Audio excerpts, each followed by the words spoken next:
Good morning, hello everyone. इससे पहले हमने चैप्टर 1 स्टडी किया था जिसमें हमने ओवरऑल सिर्फ सेक्सुअल रिप्रोडक्शन और एसेक्सुअल रिप्रोडक्शन का ब्रीफ व्यू लिया था। सारे रिप्रोडक्टिव मेथड कैसे होता है, क्या प्रोसेस है, जिसका नाम है मेल एंड फीमेल गैमेटोफाइट की स्ट्रक्चर। यानी चैप्टर नंबर 1 जहाँ पे हमने एंड किया था सेक्सुअल रिप्रोडक्शन को स्टार्ट करके, उसको हम इस चैप्टर से कंटिन्यू करेंगे। चैप्टर में सबसे पहले हमें इनकी स्ट्रक्चर समझनी है और ये ग्रो कैसे होते हैं और इनके अंदर सारी मैकेनिकल प्रोसेसेस कैसे होती है। तो सबसे पहले दोनों के स्ट्रक्चर दिखेंगे। तो यहाँ ध्यान दीजिए, ये मेल गैमेटोफाइट का स्ट्रक्चर है। गैमेटोफाइट वर्ड का मतलब क्या होता है? गैमेटोफाइट वर्ड का बेसिकली मतलब ये होता है जो गैमेट बनाएगा उस स्ट्रक्चर को हम गैमेटोफाइट बोलेंगे, चाहे मेल गैमेट बनाए या फीमेल गैमेट बनाए। जैसे एंड्रोशियम पार्ट जो मेल स्ट्रक्चर को रिप्रेजेंट करता है, अब इसकी ये स्ट्रक्चर बनाएगी मेल गैमेटोफाइट, यानी पॉलन ग्रेन जो मेल गैमेट होगा, तो इस पूरी स्ट्रक्चर को हम कहेंगे मेल गैमेटोफाइट। और यहाँ ये फीमेल गैमेट बनेगा तो इस पूरी स्ट्रक्चर को हम कहेंगे फीमेल गैमेटोफाइट। तो गैमेटोफाइट का मतलब क्या हुआ? जो आगे जाके गैमेट्स बनाएगा। और गैमेट्स क्या होते हैं? हैप्लॉइड स्ट्रक्चर जो आगे जाके सेक्सुअल रिप्रोडक्शन में पार्ट लेंगे, यानी जिनके फ्यूजन से एक जाइगोट यानी एक डिप्लॉइड स्ट्रक्चर का फॉर्मेशन होगा। तो स्टार्ट करते हैं मेल गैमेटोफाइट से, यानी मेल गैमेटोफाइट की स्ट्रक्चर से।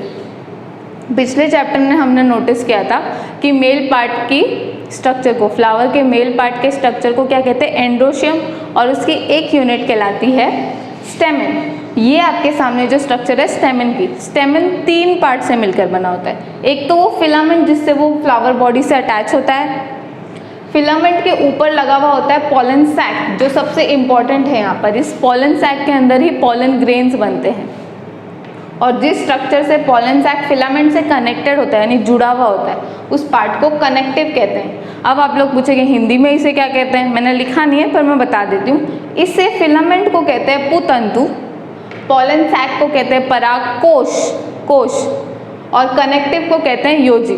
आप लोग इसको बाद में नोट डाउन करोगे इसलिए मैं यहाँ पर लिख भी देती हूँ। ये होता है पराग कोश, इसे कहते हैं योजी, और फिलामेंट को कहते हैं पुतंतु।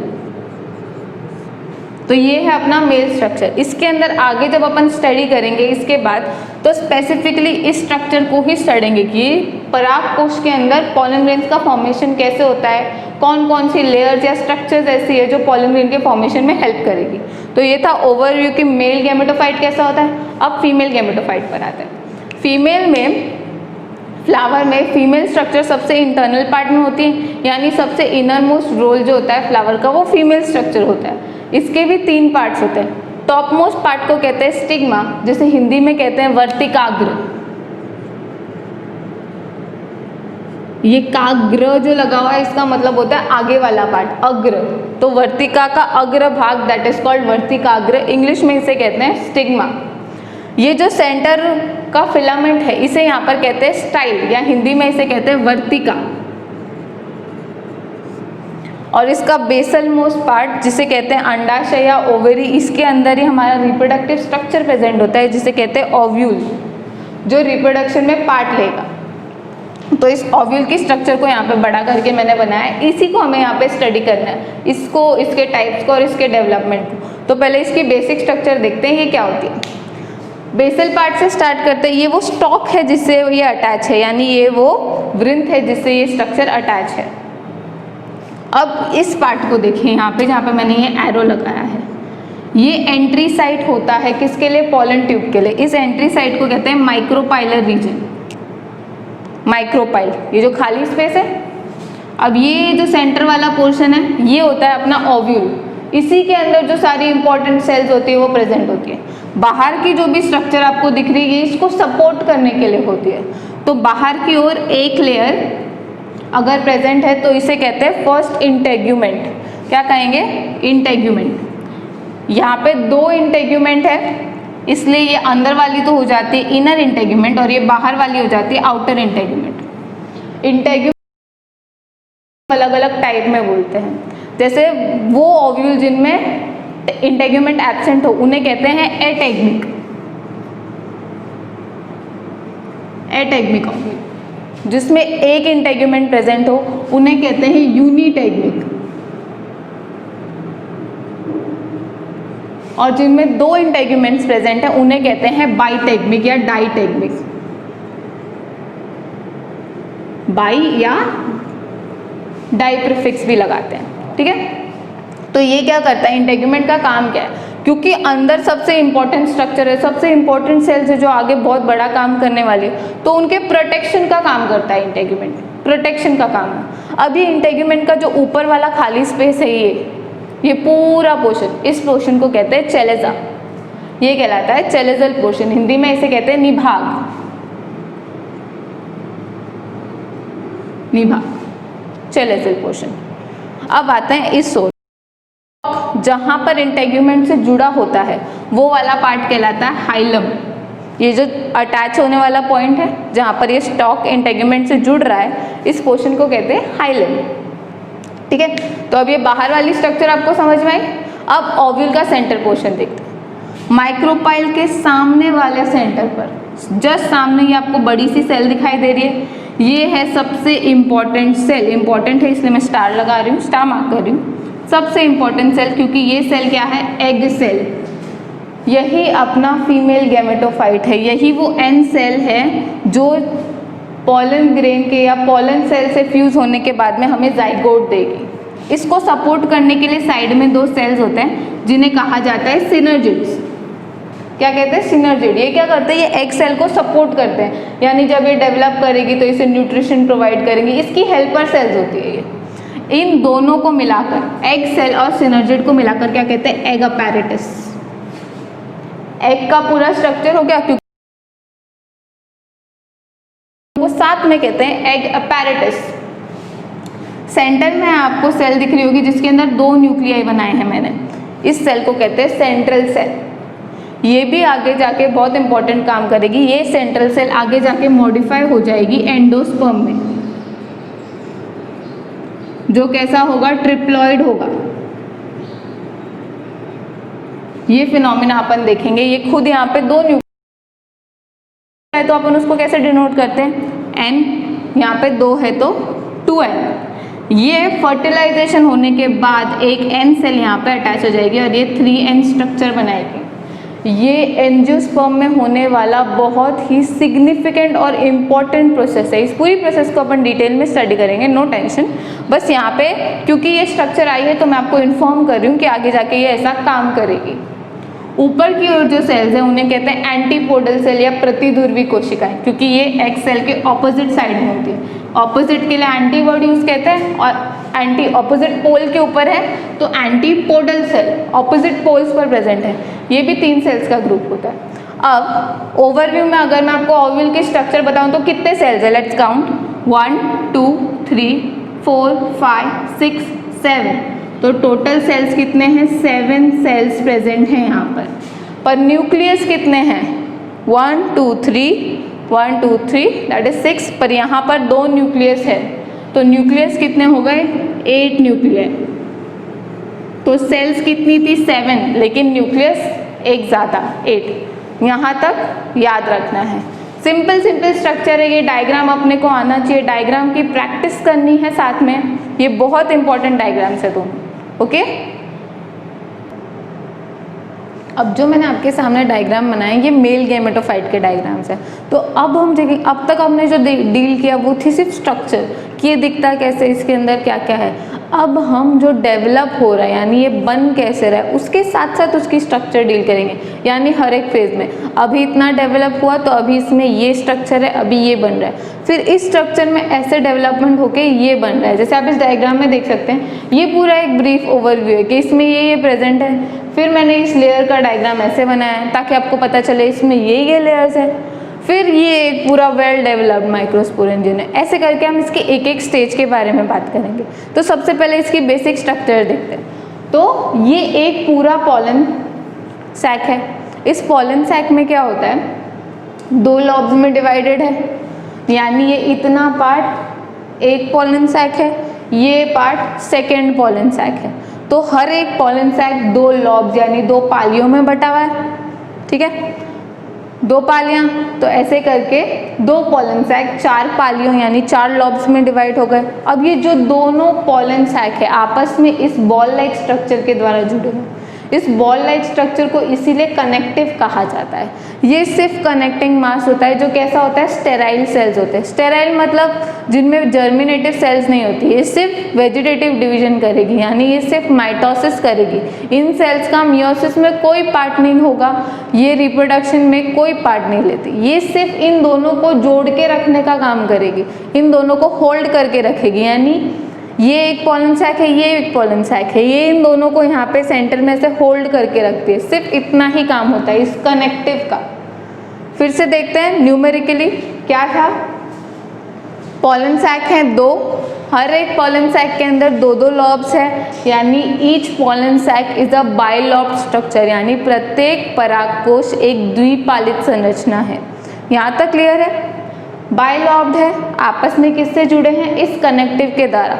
नॉर्मली सभी टाइप के एंजियोस्पर्म्स में यही सिनेरियो देखने को मिलता है, सिर्फ एक एक्सेप्शन है, तो मैं यहाँ पे रेड पेन से लिख रही हूँ एक्सेप्शन, यानी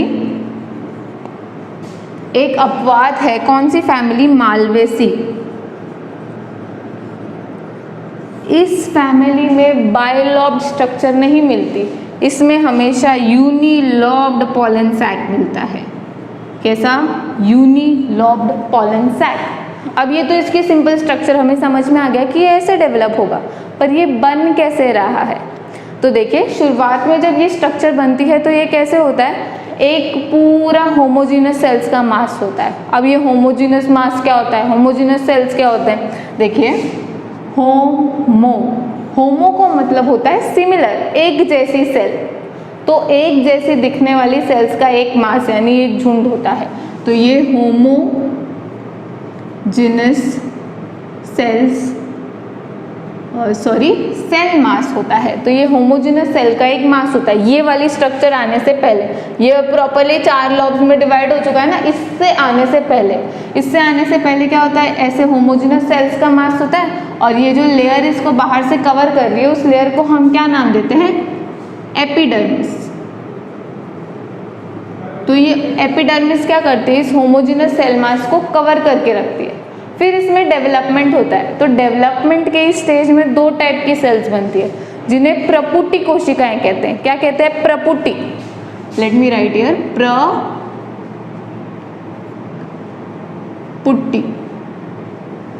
प्रपुटीय कोशिकाएं पाई जाती है। ठीक है, प्रपुटीय सेल्स, इसको इंग्लिश में क्या कहेंगे, ये बेसिकली हाइपोडर्मल सेल्स होती है। ठीक है, तो ये डिवाइड होकर क्या बनाएंगी, प्रपुटीय कोशिकाएं या हाइपोडर्मल सेल्स।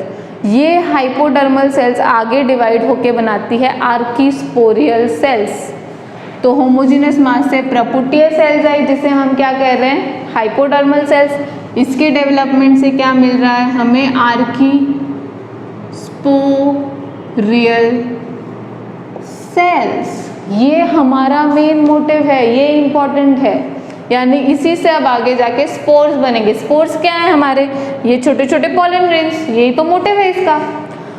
तो क्या था स्टार्ट में, होमोजीनस मास ऑफ सेल्स था, एक जैसे दिखने वाली सारी सेल्स थी जो डेवलपमेंट कर रही है, डिवाइड हो रही है। फिर इन्होंने क्या बताया, प्रपुटीय कोशिकाएं बनाई। ये किस में डेवलप हुई, आर्कीस्पोरियल सेल्स में। क्लियर है इतना। देखो ये बहुत सारे नए टर्म्स हैं, अचानक से आपको भी ये सारे नाम सुन के काफ़ी ऐसा लग रहा होगा कितना हाई लेवल का आ गया है, पर अपन इसको जब कंटिन्यूसली ये नाम से आप सुनते रहोगे ना तो आप इसके यूज टू हो जाओगे और आपको ये इजीली समझ में आने लग जाएगा। ओके, तो प्रपुटीय कोशिकाएं आर्कीस्पोरियल सेल्स बनाती है। अब ये आर्कीस्पोरियल सेल्स क्या करती है, डिवाइड होती है और 2 टाइप की प्राइमरी यानी प्राथमिक सेल्स बनाती है। तो ये क्या बनाती है, बोर्ड पूरा भर गया, कहाँ लिखूँ, यहाँ लिखती हूँ, प्राइमरी सेल्स बनाती है ये। ठीक है, अब ये प्राइमरी सेल्स 2 टाइप की होती है, एक तो होती है प्राइमरी वॉल सेल्स और दूसरी होती है प्राइमरी स्पोर मदर सेल्स। ठीक है, वॉल सेल्स यानी ये वॉल्स बनाएगी, प्राथमिक भित्तीय कोशिकाएं। ठीक है, तो पहला टाइप का क्या हो गया, प्राथमिक भित्तीय कोशिकाएं, और दूसरा टाइप क्या हो गया, प्राथमिक स्पोरोजिनस टिश्यू या स्पोर मदर सेल्स जो आगे बनाएंगे। अब ये दोनों क्या काम कर रहे हैं मैं आपको यहाँ पे नोट करवाती हूँ। Primary wall cells, primary sporogenous cells. अब ये प्राइमरी वॉल सेल्स क्या बनाएंगे, ये जो इतना वॉल का लेयर है ना, ये पूरा यहाँ से लेके यहाँ तक का, ये सारी लेयर्स बनाएगी ये प्राइमरी वॉल सेल्स। और ये प्राइमरी स्पोरोजिनस सेल्स क्या करेगी, ये जो अंदर का जो कुछ भी बनने वाला है ना, यहाँ पे ये पॉलन ग्रेन्स जो बनने वाले हैं, ये काम इनका होगा। ठीक है, तो अब मैं आपको बताती हूँ ये लेयर्स क्या है। अब ये लेयर्स कैसे डेवलप हो रही है, लेयर्स का काम हम बाद में देखेंगे। अब देखते हैं ये कौन सी लेयर कहाँ पे प्रेजेंट है। ठीक है, ये देखिए, तो वॉल सेल्स की मैं अगर बात करूँ तो आप यहाँ से देख रहे हो 1 2 3 लेयर्स नजर आ रही है बाहर की तरफ, फिर अंदर की तरफ ये बाइलेयर्ड स्ट्रक्चर है। ठीक है, तो सबसे बाहर वाली जो लेयर कहलाती है, ठीक है, सबसे बाहर की लेयर तो एपिडर्मिस होती है जो कवर करके रखते हैं, उसके ठीक अंदर वाली लेयर को क्या कहते हैं, अंतस्थीसियम हिंदी में, और इंग्लिश में ये कहलाता है एंडोथीसियम। ठीक है, अंतस्थीसियम या एंडोथीसियम। अब ये वाली एंडोथीसियम हो गई, तो अब ये जो बीच का स्पेस है ना, ये जो अंदर वाला लॉब है जिसके अंदर पॉलन ग्रेन डेवलप होंगे, और ये लेयर्स, ये जो बीच का स्पेस आ रहा है इन दोनों के, ये इतना सारा बीच का स्पेस, ये स्पेस कहलाता है मिडिल लेयर। ये देखिए यहाँ मैंने नोट करके रखा है मिडिल लेयर, मध्य परत। ये जो सेंटर वाला स्पेस आ रहा है ये सारा मिडिल लेयर कहलाता है। और ये जो ये अपना स्पोर फॉर्मिंग सेल होगा, इसके ठीक बाहर ये जो मैंने डबल लेयर बनाई है दूसरी, इसे हम कहते हैं टेपिटम। टेपिटम हिंदी में भी इसका नाम यही है, इंग्लिश में भी ये नाम है। टेपिटम बहुत ही इंपॉर्टेंट सेल है। ये इतनी इंपॉर्टेंट क्यों है, क्योंकि ये क्या कर रही है, एक्चुअली तो ये बहुत सारे काम कर रही है। बेसिक ओवरव्यू लेने के लिए मैं आपको बता दूं कि ये जो अंदर जो स्पोर बनेंगे उन्हें प्रोटेक्ट करेगी, पहला काम, क्योंकि उनके बाहर है, उनके ठीक बाहर है, राइट, तो पहला काम तो ये करेगी, प्रोटेक्ट करेगी। दूसरा इंपॉर्टेंट काम न्यूट्रिशन प्रोवाइड करेगी। इतने ही इसके काम नहीं है, इसके बहुत सारे इंपॉर्टेंट काम है। हम लोग जब इंडिविजुअली टेपिटम को डील करेंगे इसके ठीक बाद, तब मैं आपको इसकी सारी डिटेल्स बताऊंगी। अब ओवरव्यू दे रही हूँ इसलिए बस कि टेपिटम क्या कर रहा है, प्रोटेक्शन कर रहा है अंदर स्पोरोजिनस टिश्यू का, स्पोरोजिनस टिश्यू जो स्पोर बनाएंगे और उन्हें न्यूट्रिशन प्रोवाइड कर रहा है। और इसके ठीक अंदर की ओर ये जो रेड पार्ट मैं आपको दिखा रही हूँ, यहाँ पे भी मैंने जो रेड मार्क कर दिया है, ये है स्पोरोजिनस टिश्यू या बीजाणु जनु तक। इसी के द्वारा आगे जाके बीजाणुओं यानी स्पोर्स का फॉर्मेशन होगा। तो ये आपको समझ में आया। अब ये तो थी सिंगल, मैंने लाइन बना के बता दिया। अब मैं आपको लेयर वाइज दिखाती हूँ। तो ये जो सबसे बाहर वाली लेयर आपको दिख रही है जिसमें ये न्यूक्लियस में बना रही हूँ, इसका क्या नाम है, ये रही, ये है एंडोथीसियम, एपिडर्मिस के ठीक पीछे। एंडोथीसियम के बाद ये जो दो लेयर्स है, ये है मध्य परत यानी मिडिल लेयर। मिडिल लेयर के अंदर ये आपको बहुत सारे सघन साइटोप्लाज्म वाली सेल दिख रही है, यहाँ पे बहुत ज़्यादा डेंस साइटोप्लाज्म है। ये सेल कहलाती है टेपिटम, टेपिटम की लेयर है। और इसके अंदर ये जो न्यूक्लिएटेड सेल्स है ये कहलाती है स्पोर मदर सेल्स या लघु बीजाणु मातृ कोशिका। लघु बीजाणु मातृ कोशिका, क्योंकि इन्हीं सेल्स में डेवलपमेंट होगा जिसके बाद ये आगे जाके क्या बनाएंगी, स्पोर बनाएंगी। ठीक है, स्पोर का फॉर्मेशन करेंगी। तो ये क्लियर है, मैं एक बार रिपीट कर देती हूँ। क्या है, सबसे बाहर की ओर एंडोथीसियम है, उसके अंदर मिडल लेयर है, उसके अंदर टेपिटम है, और सबसे अंदर क्या है, स्पोर मदर सेल या बीजाणु जन ऊतक या लघु बीजाणु मातृ कोशिका। ओके, अब ये तो डेवलपमेंट हो रहा है, ये फुल्ली डेवलप्ड स्ट्रक्चर है। तो बीच में क्या था, कनेक्टिव टिश्यू है, कनेक्टिव टिश्यू का मास, ये सारे आउटर लेयर। और जब ये पॉलन ग्रेन डेवलप हो जाते हैं तो इस एरिया से ये वॉल जो होती है इनकी फट जाती है। हिंदी में इस प्रोसेस को कहते हैं प्रस्फुटित हो जाती है। इंग्लिश में इस प्रोसेस का क्या नाम है, डेहिसेंस। इस डेहिसेंस से क्या होगा, जो अंदर वेल डेवलप, अभी डेवलप हो चुके पॉलन ग्रेन्स हैं जिन्हें हम स्पोर्स कहते हैं, वो रिलीज हो जाएंगे। अब जो मेल गैमेटोफाइट है उसे एक और नाम से डिनोट किया जाता है जिसे क्या कहते हैं, माइक्रोस्पोरेंजियम। इसे माइक्रोस्पोरेंजियम क्यों कहते हैं, क्योंकि आपने भी पहले ही छोटी क्लासेस में देखा होगा, हमेशा जो मेल पार्ट जो डिनोट करता है, यानी वो हैप्लॉइड सेल जो मेल पार्ट बनाती है वो हमेशा साइज में छोटी होती है, और जो फीमेल पार्ट होता है वो साइज में बड़ा होता है, यानी एक सेल साइज में बड़ी होती है क्योंकि वो एक जगह स्थिर होती है, वो मूवेबल नहीं होती है ना, नॉन मोटाइल होती है, वो वेट करती है मेल पार्ट के आने का, इसलिए मेल पार्ट हमेशा किसी ना किसी मीडियम से आता है। यहाँ पर भी आप नोट करते हैं प्लांट्स में भी कि ये एयर के मीडियम से, वाटर के मीडियम से या दूसरे पॉलिनेटर्स, कीट पतंगों या इंसेक्ट्स की मदद से फीमेल पार्ट तक पहुँचते हैं। इसीलिए मेल पार्ट जो होता है वो हमेशा छोटा होता है, इसलिए इन्हें क्या डिनोट करते हैं, माइक्रो। और ये क्या बना रहे हैं, स्पोर्स, तो ये क्या हो गया, माइक्रोस्पोर। जिस स्ट्रक्चर पर ये बन रहे हैं, जिस स्ट्रक्चर पर ये बन रहे हैं वो स्ट्रक्चर क्या कहलाएगी, माइक्रोस्पोर एंजियम।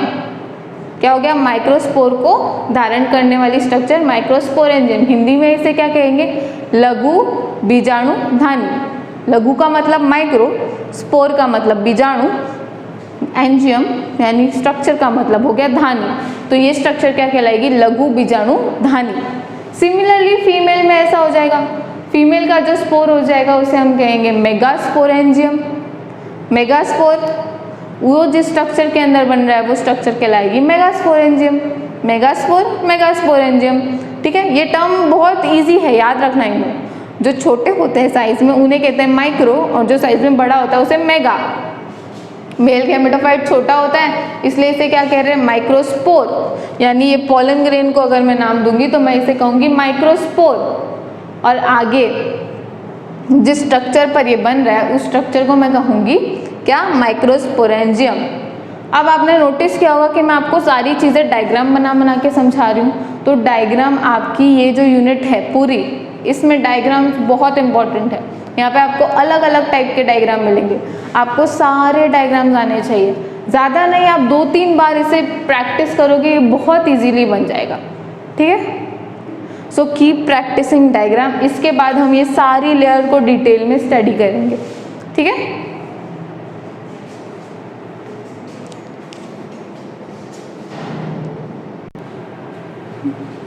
अभी थोड़ी देर पहले जैसे हमने देखा था होमोजेनस मास ऑफ सेल्स, यानी सममांगी कोशिकाएं जो एक जैसी होती है, मैंने आपको एक्सप्लेन किया था इसका डेवलपमेंट कैसे होता है। ये उसका ही फ्लो चार्ट मैंने आपको क्लियरली रिटन फॉर्म में दे दिया है, तो इससे हम दोबारा इसको समझ लेते हैं, ओके।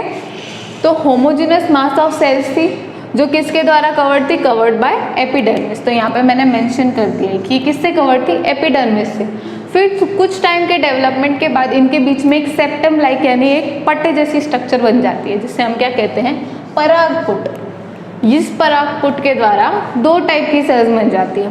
कौन सी, एक तो हाइपोडर्मल सेल्स जो बाकी का डिवीजन करती रहेंगी, और दूसरी कौन सी बनती है, आर्किस्पोरियल सेल्स जो अपना मेन काम करेगी। जैसे कि मैंने आपको बताया था ये 2 टाइप की प्राइमरी सेल्स बनाएंगी। अब ये आर्किस्पोरियल सेल्स होती कैसी है, ये सेल्स इसके कंपैरिजन में बड़ी होती है, इसलिए मैंने आपको यहाँ पे नोट करवाया बिग सेल्स। और दूसरी इंपॉर्टेंट पॉइंट यहाँ पर क्या होता है, कंडेंस साइटोप्लाज्म, यानी आपके जो साइटोप्लाज्म होता है वो बहुत सघन होता है। सघन का बेसिकली मतलब क्या है, जैसे आप किसी रूम में हो और उस रूम में बहुत सारे लोग आए। अब इस रूम की, जैसे मैं इस रूम की बात करती हूँ, यहाँ पे अगर बेसिकली कोई रूम है जहाँ पे सिर्फ 10 लोगों की स्ट्रेंथ है, अब यहाँ पे 15 लोग घुस गए, है ना, तो वहाँ पे क्या हो गया, एक जगह पर 15 लोग आ गए और बाकी जो जगह थी जैसे इस कोने में तो सारे खड़े हो गए और ये वाला कोना पूरा खुला ओपन स्पेस रह गया।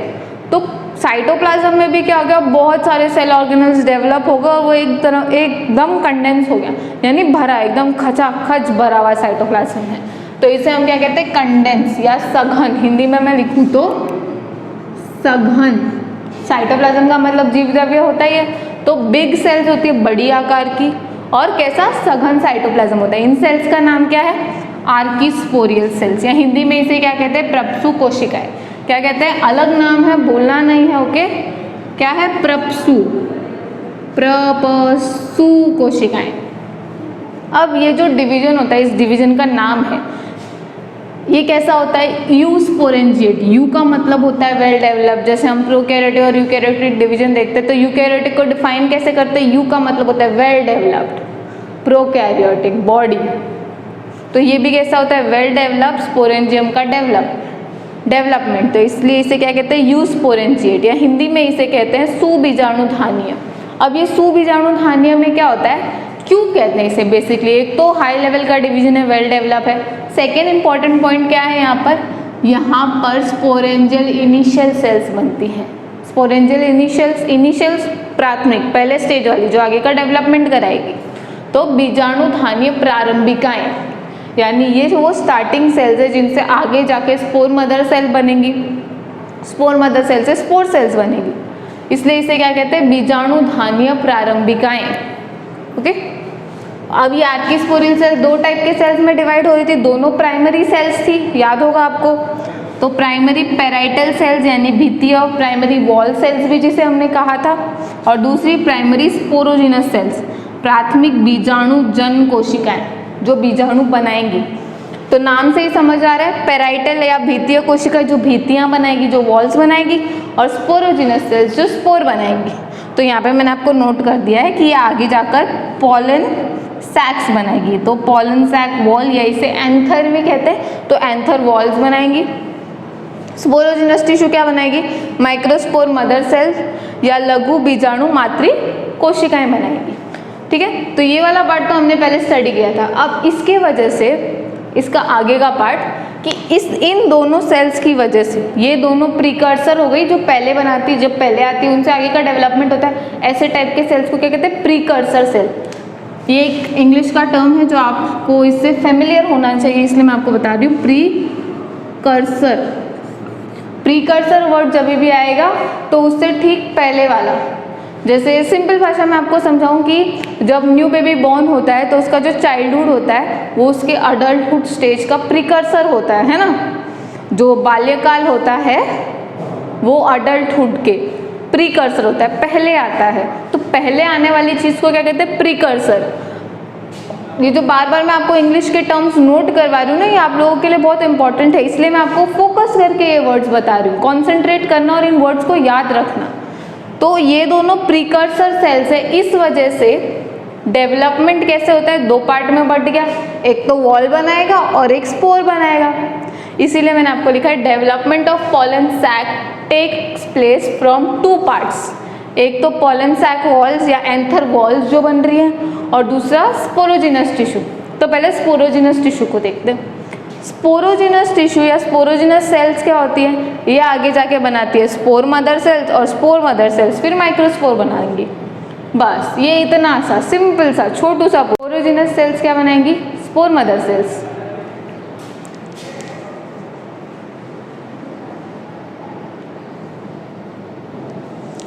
सॉरी, स्पोरोजिनस सेल्स क्या बनाएंगी, स्पोर मदर सेल्स, और स्पोर मदर सेल्स आके जाके बनाएंगे माइक्रोस्पोर। डन, ये वाला पोर्शन इतना ही था। अब आते हैं पहले पार्ट पे, एंथर वॉल्स। ये बहुत इंपॉर्टेंट काम करती है। एक तो ये सपोर्ट करती हैं, न्यूट्रिशन प्रोवाइड करती है। तो मेनली जो धक्का लगाती है ना इनको कि तुम्हें ग्रो करना है, जैसे बच्चे को उसके पेरेंट्स धक्का लगाते हैं, तुझे पढ़ना है, तुझे ये करना है, लाइक दैट। तो ये वॉल्स भी ठीक ऐसा ही काम करते हैं। तो एंथर वॉल, वॉल में कितने 4 टाइप के वॉल्स होते हैं। सबसे आउटर मोस्ट कवरिंग होती है एपिडर्मिस की।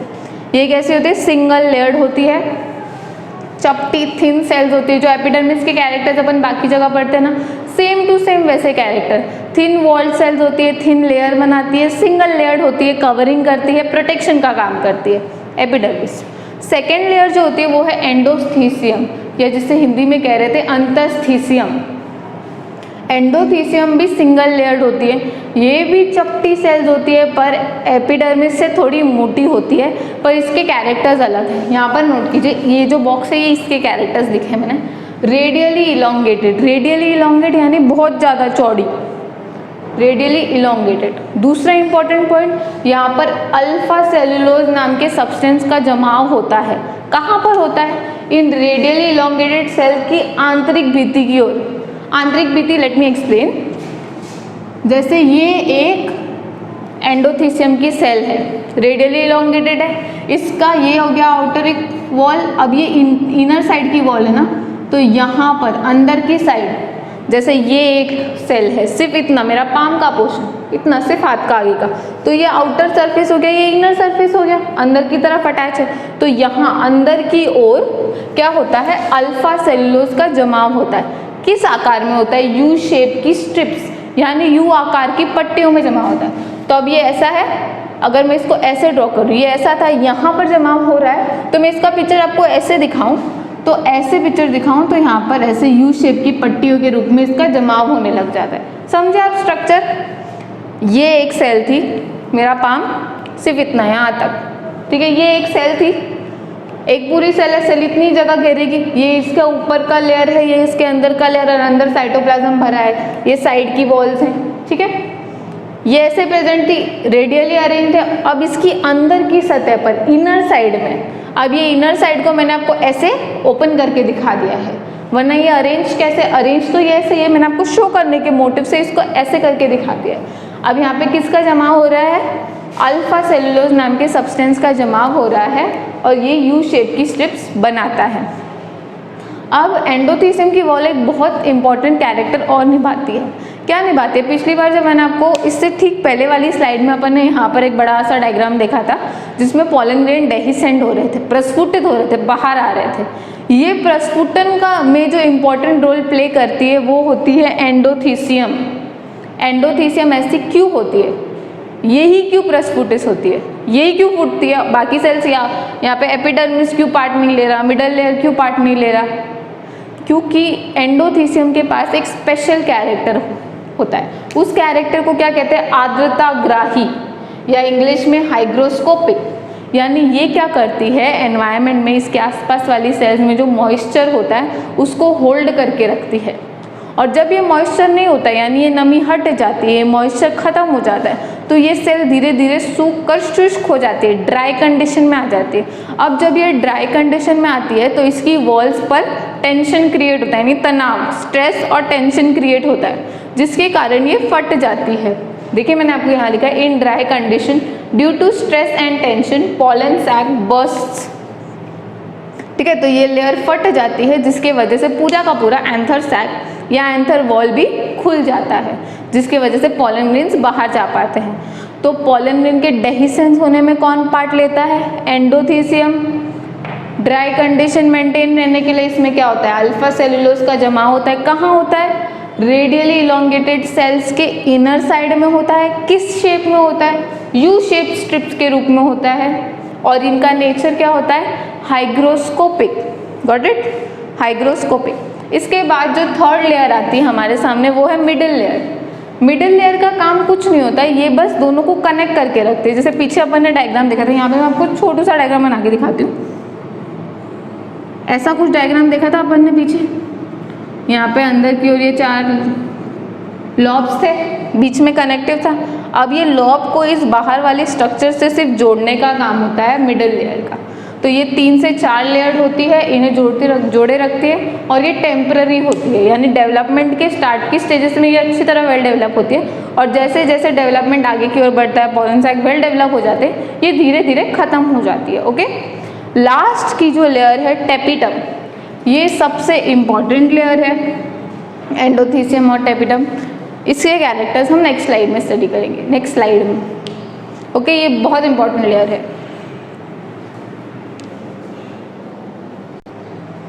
तो एंथर वॉल्स में जो 4th वॉल थी जिसका नाम था टेपिटम, उसका रेफरेंस मैंने यहाँ पर दिया हुआ है।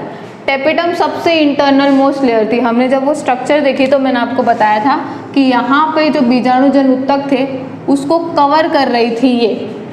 तो ये सबसे इंटरनल लेयर हुई बाहर की वॉल्स में, सबसे इंटरनल लेयर, और स्पेशल टाइप की लेयर होती है क्योंकि इसके फंक्शंस भी बहुत स्पेसिफिक होते हैं, इसलिए यहाँ पर इसे स्पेशल टाइप की लेयर कहा गया है।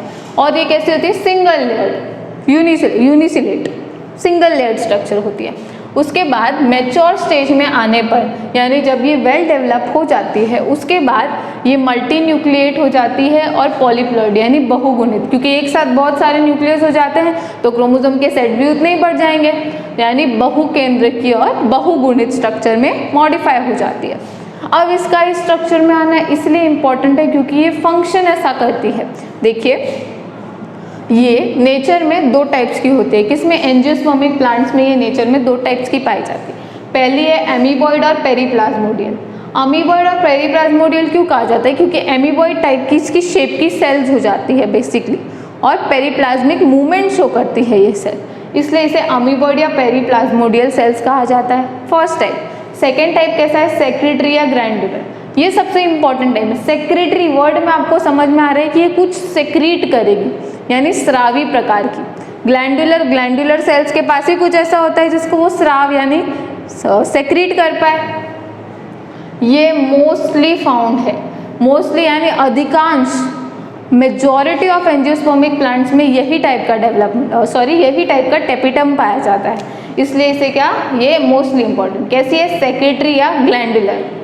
अब टेपिटम सेल्स के अंदर क्या होते हैं, बहुत सारी फैट बॉडीज पाई जाती है। देखिए मैंने आपको यहाँ पे नोट किया, इन टेपिटल सेल्स फैट बॉडीज बहुत सारी पाई जाती है। इन फैट बॉडीज का स्पेसिफिक नाम है जिसे हम क्या कहते हैं, प्रोयूबिश बॉडी। क्या कह रहे हैं, प्रोयूबिश बॉडी। इसका नाम है, कंफ्यूज नहीं होना है, अलग नाम है, यूनिक नाम है, जल्दी याद हो जाएगा, है ना। ऐसा नाम हम नॉर्मल लाइफ में ज़्यादा नहीं सुनते, तो ये जल्दी याद होने वाला नाम है बेसिकली, प्रोयूबिश बॉडी। क्यों, क्योंकि इसके अंदर बहुत सारा फैट भरा हुआ है, इसलिए अच्छी खासी मोटी तगड़ी सेल्स होती है ये, इसलिए इनका क्या नाम है, प्रोयूबिश बॉडी। इन मोटी तगड़ी यूबिश बॉडी के अंदर जब स्पोरोपोलिनिन नाम के सब्सटेंस का डिपोजिशन यानी जमाव होने लग जाता है, क्या जमा होगा, स्पोरोपोलिनिन। ये जब जमने लग जाता है उसके बाद ये चेंज जाती है किसमें, यूबिश बॉडी में। इसके बाद इन बॉडीज को क्या बोलेंगे, यूबिश बॉडी। यानी जब तक इन फैट बॉडीज के अंदर स्पोरोपोलिनिन नहीं होगा तब उसे क्या कहेंगे, प्रोयूबिश बॉडी। जब स्पोरोपोलिनिन आ जाएगा, जमा होने लग जाएगा, तब इसे क्या कहेंगे, यूबिश बॉडी। ये बहुत ही इंपॉर्टेंट कैरेक्टर है इसका, क्योंकि यही फैट आगे न्यूट्रिशन प्रोवाइड करने में काम आएगा। तो ये बहुत इंपॉर्टेंट पॉइंट है, इसको आप बिल्कुल भी स्किप नहीं कर सकते। ये आपके नीट के दृष्टि से भी बहुत इंपॉर्टेंट है। मैं जो आपको बहुत सारे पॉइंट्स ऐसे फोकस करके बता रही हूँ ना, ये सब आपके नीट के लिए बहुत इंपॉर्टेंट कैरेक्टर्स हैं या बहुत इंपॉर्टेंट और फोकस वाले पॉइंट्स हैं। इन पर रिपीटेडली क्वेश्चंस आए हैं नीट में भी या फिर अपने स्टेट बोर्ड के एग्जाम जो उनमें भी। क्या फैट बॉडीज होती है जिन्हें क्या कहते हैं, प्रोयूबिश बॉडी, और इनमें जब स्पोरोपोलिन जमा होने लग जाएगा तब इसे क्या कहेंगे, यूबिश बॉडी। अब इसका फंक्शन मैंने आपको पहले ही बताया था, provide nutrition in pollen grain development, यानी जब पॉलन ग्रेन ग्रो कर रहे होते तब ये उसे न्यूट्रिशन प्रोवाइड करने का काम करती है। क्या देगी, पोषण प्रोवाइड करेगी, और इसके साथ में कुछ एसेसरी वर्क्स भी होंगे वो करेगी, पर मेन फंक्शन क्या होगा, न्यूट्रिशन प्रोवाइड करना।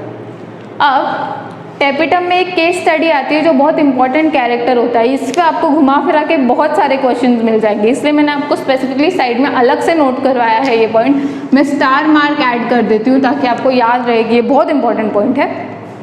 केस स्टडी क्या, कि अगर टेपिटम डीजनरेट हो जाता है, नष्ट हो जाता है किसी भी कारण से, डीजनरेट हो गया before the development of pollen grain, pollen grain बनने से पहले ही ये नष्ट हो गया, तो क्या, कैसे पॉलन ग्रेन बनेंगे, स्टेराइल। स्टेराइल का क्या मतलब होता है, बांध्य प्रकार के। पॉलन ग्रेन बन तो गया, पर ये अगर किसी स्टिग्मा पर जाकर अटैच हो जाएगा तो ये किसी भी टाइप के ओवेरी को फ्यूज नहीं कर पाएगा, यानी ये आगे जनरेशन बढ़ा नहीं पाएगा। स्टेराइल टाइप का डेवलप होगा, या फिर ऐसा डेवलप होगा जो बनते ही तुरंत डेथ हो जाए, अबॉर्टिव।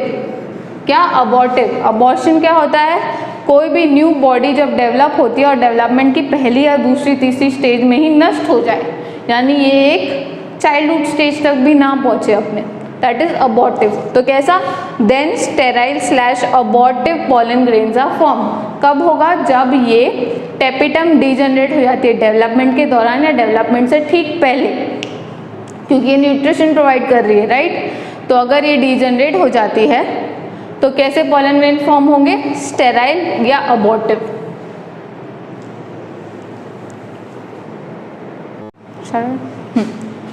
तो अब जो हम अगली प्रोसेस स्टडी करेंगे उसका नाम है माइक्रोस्पोरोजेनेसिस। इसे हिंदी में कहते हैं लघु बीजाणु जनन। माइक्रोस्पोरोजेनेसिस क्या है, एक मदर सेल से या बीजाणुजन उत्तक से माइक्रोस्पोर बनने तक की प्रोसेस कहलाती है माइक्रोस्पोरोजेनेसिस। समझे आप, ये जो पहला प्रीकर्सर सेल है प्राइमरी स्पोरोजिनस सेल्स, इससे माइक्रोस्पोर यानी पॉलन ग्रेन बनने तक की प्रोसेस कहलाती है लघु बीजाणु जनन या माइक्रोस्पोरोजेनेसिस। तो ये स्टेप 3 स्टेजेस में होती है। पहली स्टेज क्या, स्पोरोजिनस टिश्यू या प्राइमरी स्पोरोजिनस सेल जो बाद में चेंज हो जाता है स्पोर मदर सेल्स, जो बाद में मॉडिफाई होता है या डिवाइड होता है माइक्रोस्पोरोस में। किसमें? माइक्रोस्पोर्स में या लघु बीजाणुओं में।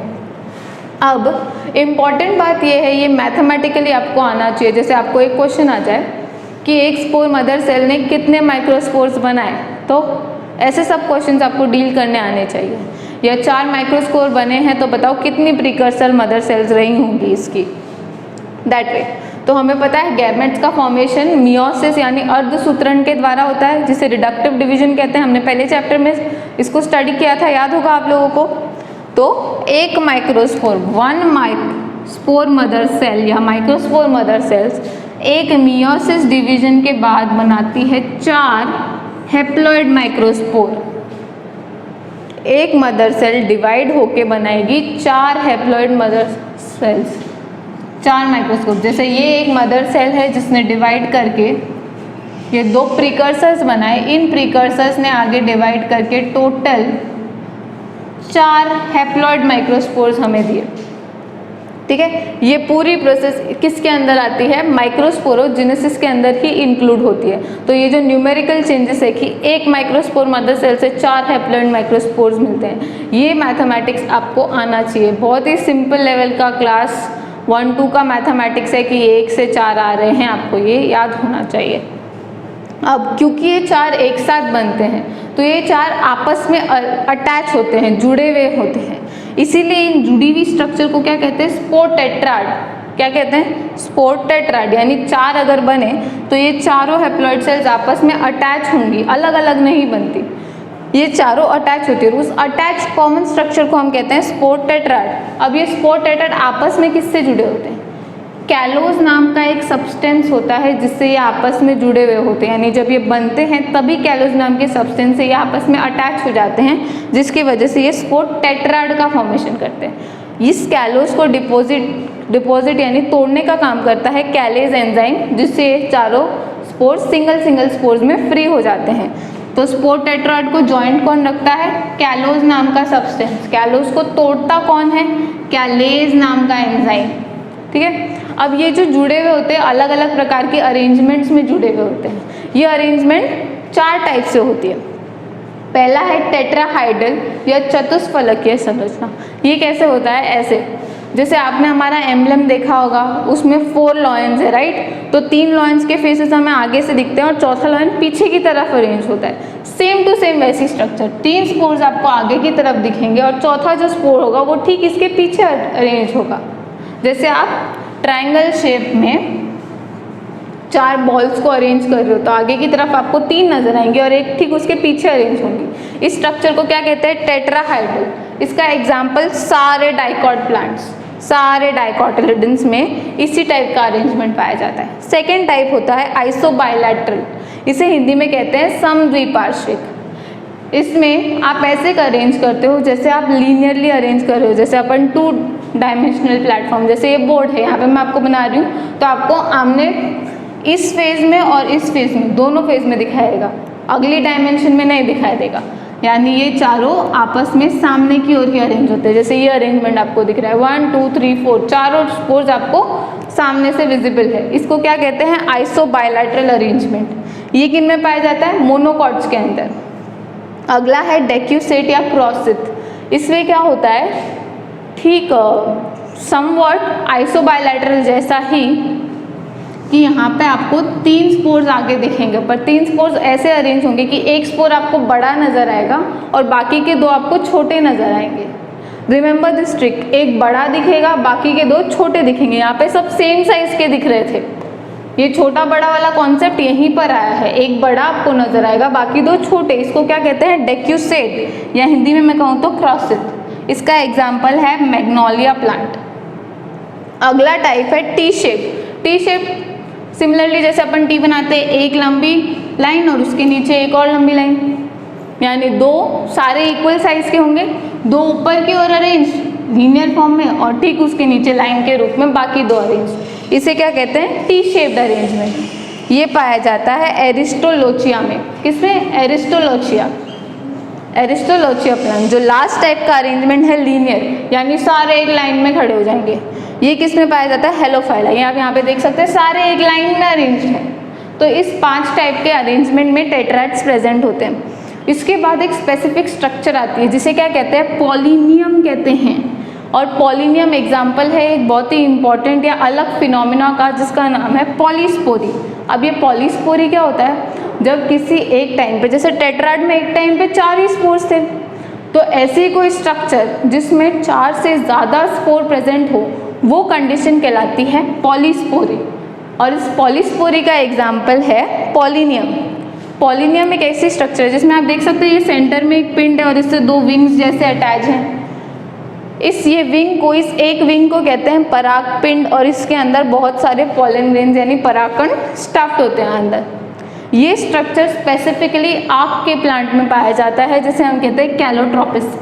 अपने राजस्थान के एरिया में आक बहुत देखने को मिलता है, आपने देखा होगा, आक के फूल आपने देखे होंगे, पर्पल एंड वाइट कलर के आते हैं। नहीं देखें तो इस बार नोटिस करना, उस पर एक ऐसी स्ट्रक्चर प्रेजेंट होती है, ऐसे ऐसे से अरेंज होते हैं, स्टार रूप में अरेंज होते हैं, इसे पॉलिनियम कहते हैं। इसके इस पार्ट में और यहाँ पे ऐसे अरेंज होता है, ये विंग ऐसे टेढ़ा हो जाता है, तो इसे क्या कहते हैं, पॉलिनियम। एग्जाम्पल क्या है, कैलोट्रोपिस।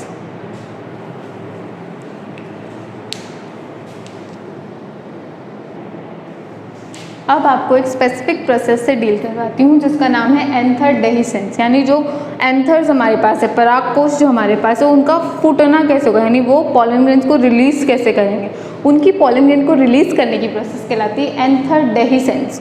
अब मैंने आपको एंडोथीसियम पढ़ रहे थे, तब मैंने आपको बताया था कि एंडोथीसियम का नेचर हाइग्रोस्कोपिक होता है, जो ड्राई होने के बाद टेंशन के कारण बर्स्ट आउट हो जाती है।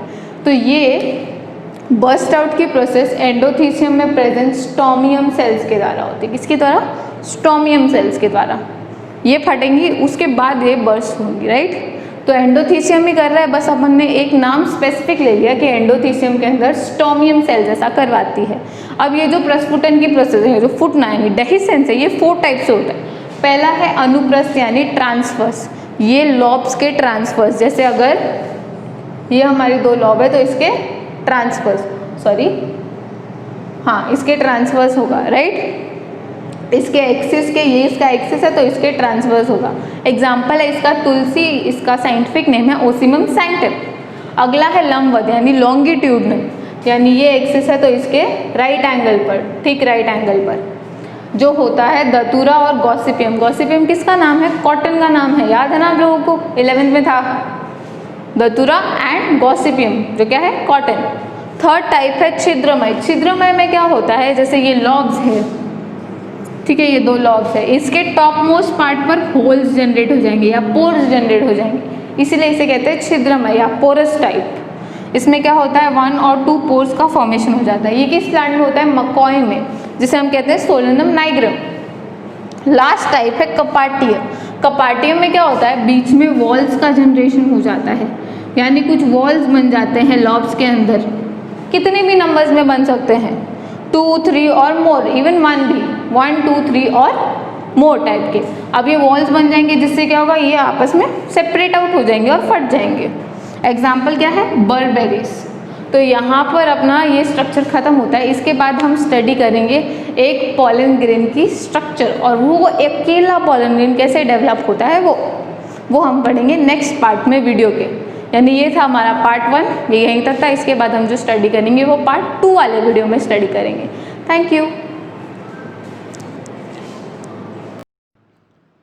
इस चैप्टर में हमने जो कुछ भी पढ़ा है, यानी जितना सब कुछ हमने स्टडी किया है, उससे अब हम डायग्रामेटिकली देखेंगे।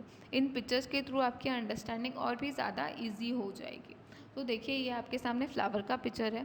मैंने आपके सामने 2 अलग अलग फ्लावर का फ्लोरल डायग्राम रखा है, तो आपको जो ईजी हो आप उसे पॉज करके क्लियरली देख सकते हैं और समझ सकते हैं। वैसे मैं आपको साथ साथ में एक्सप्लेन कर ही रही हूँ।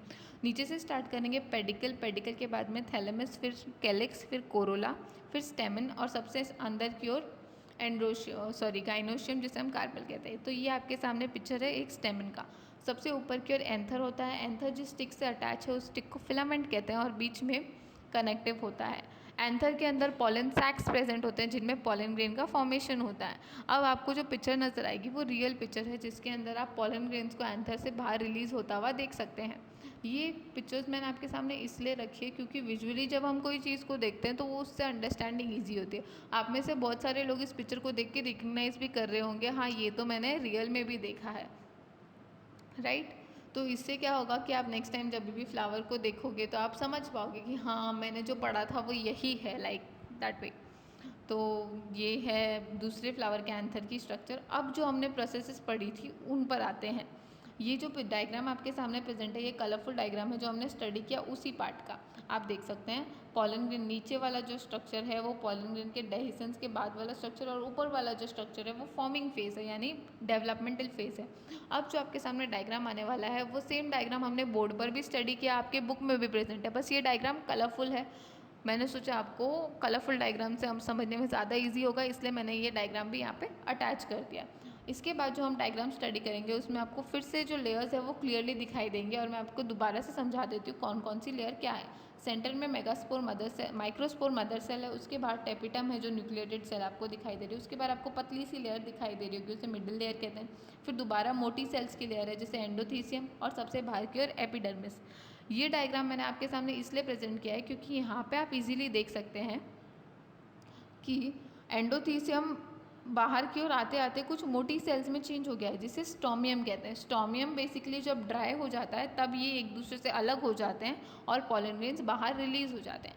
ये डायग्राम जो आपके सामने प्रेजेंट है ये माइक्रोस्कोपिक स्ट्रक्चर का डायग्राम है, यानी ये रियल इमेज है, माइक्रोस्कोप के द्वारा लिया गया, उससे कैप्चर किया हुआ। आप देख सकते हैं इसके अंदर आपको माइक्रोस्पोर, पॉलन सैक और पूरा एंथ्रीडियम आपको क्लियरली दिखाई दे रहा है। ये जो पिक्चर आपके सामने है ये लिलियम का एंथर है। लिलियम से आपको याद आ रहा होगा कि इस प्लांट को हमने पिछले साल 11th में भी स्टडी किया था। ये बेसिकली मेंबर है लिलिएसी फैमिली का, जिसे हम अनियन फैमिली के नाम से भी जानते हैं। इसके बाद जो आपके सामने पिक्चर आएगा डायग्रामेटिक पिक्चर है, ये कलरफुल इमेज है जिसमें आपको एंथर का डेहिसेंस नज़र आ रहा है। तो चारों टाइप के डेहिसेंस को यहाँ पे बहुत अच्छे से एक्सप्लेन किया गया है। डायग्राम अपने आप में ही सेल्फ एक्सप्लेनेटरी होते हैं, यानी खुद उन्हें देख के ही समझ आ जाता है कि ये क्या चीज़ है। तो पहला टाइप है ट्रांसफर्स, लॉन्गिट्यूडनल, पॉरिसिडल और लास्ट है वेल्वुलर। ये ब्लैक एंड वाइट इमेज है, इसमें भी आप देख सकते हैं कि किस प्रकार से पॉलन ग्रेन्स का डेहिसेंस होता है। ये चारों टाइप्स आपको बहुत इजीली देखने को मिल जाते हैं और आपको ये याद होने चाहिए सारे टाइप्स जो कुछ भी हम इस चैप्टर के अंदर पढ़ रहे हैं। इन्हें डे टू डे लाइफ में रिलेट करना भी बहुत इजी है और इससे आपको चैप्टर याद रखने में भी आसानी होगी। ये ब्यूटीफुल सा पिक्चर है, येलो कलर के जो आपको दिखाई दे रहे हैं, इसमें येलो कलर का जो पाउडरी सब्सटेंस आपको दिखाई दे रहा है बेसिकली यही पॉलन ग्रेन्स हैं। ये थोड़ा जूम्ड इमेज है जिसमें आप एक एक पॉलन ग्रेन को क्लियरली देख सकते हैं। तो आप देख सकते हैं पॉलन ग्रेन साइज़ में कितने छोटे और माइक्रोस्कोपिक होते हैं। इस तरह से ये पूरी प्रोसेस जो थी ये मेगा मेल गैमेटोफाइट की थी। इसके बाद हम फीमेल